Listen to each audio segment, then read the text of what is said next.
ఉమ్మడి కృష్ణా గుంటూరు జిల్లాలో 2 రోజులుగా తగ్గుముఖం పట్టిన వాగులు వర్షాలకు మళ్లీ పొంగుతున్నాయి. పంట పొలాలు నీటిలోనే నానుతున్నాయి. వరద ప్రభావం తగ్గిన ప్రాంతాల్లో అధికారులు పంట నష్టం వివరాలను నమోదు చేస్తున్నారు. విద్యుత్ సరఫరా పునరుద్ధరణ పనులు వేగంగా సాగుతున్నాయి. పునరావాస కేంద్రాలు సహాయ కార్యక్రమాలు కొనసాగుతున్నాయి.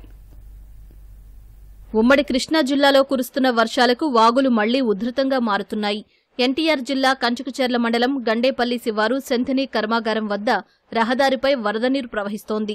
వీరులపాడు మండలం జుజ్జురు, రంగాపురం గ్రామాల మధ్య ఏనుగుగడ్డ వాగు ఉధృతంగా ప్రవహిస్తోంది. నందిగామ మండలం దాములూరు వద్ద రహదారికి భారీగా గుంతలు పడ్డాయి. పంట పొలాలు ఇప్పటికీ నీటిలోనే నానుతున్నాయని రైతులు ఆందోళన వ్యక్తం చేశారు.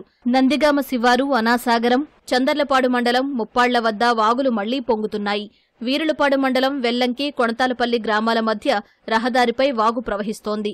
ఎన్టీఆర్ జిల్లా ఇబ్రహీంపట్నం మండలం కొండపల్లిలో చెరువు కట్ట తెగి శాంతినగర్లోకి వరద నీరు ప్రవేశించింది.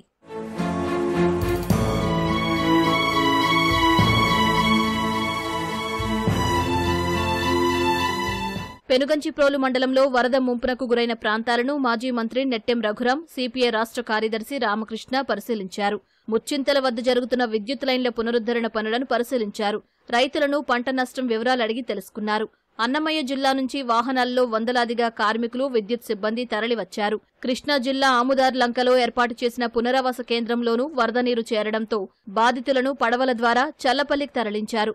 మోపిదేవి మండలం కె కొత్తపాలెంలో వేణుగోపాలస్వామి ఆలయంలో వరద నీరు తగ్గడంతో గ్రామస్తులు బురదను తొలగిస్తున్నారు. కేసరపల్లిలోని ఎస్ఎల్వి విల్లా భవన సముదాయాన్ని వరద నీరు చుట్టుముట్టింది. మోకాల్లోతు నీరు నిలవడంతో స్థానికులు ఇళ్లు ఖాళీ చేసి బయటకు వచ్చేశారు.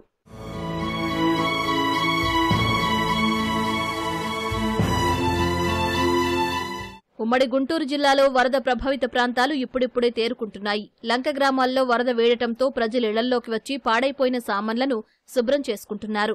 కొల్లిపర మండలం బొమ్మువానిపాలెంలో సచివాలయ సిబ్బంది ఇంటింటికి తిరిగి వరద నష్టం వివరాలు నమోదు చేసుకుంటున్నారు. బాపట్ల జిల్లా కొల్లూరు మండలం వరద బాధితులకు దోనెపూడి గ్రామాల్లో ఏర్పాటు చేసిన పునరావాస కేంద్రాలను ఎమ్మెల్యే నక్క ఆనందబాబు సందర్శించి దుప్పట్లు, పాలు, పండ్లు పంపిణీ చేశారు.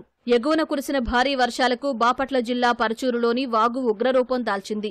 రోడ్డు విస్తరణలో భాగంగా పరచూరు వాగు మొత్తం పూడిపోవడంతో వరద నీరు ప్రవహించే పరిస్థితి లేక వాన నీరంతా రైతుల భూముల్లో నిలిచింది. కృష్ణానది వరద గుంటూరు జిల్లాలోని పంట పొలాలను ముంచేసింది.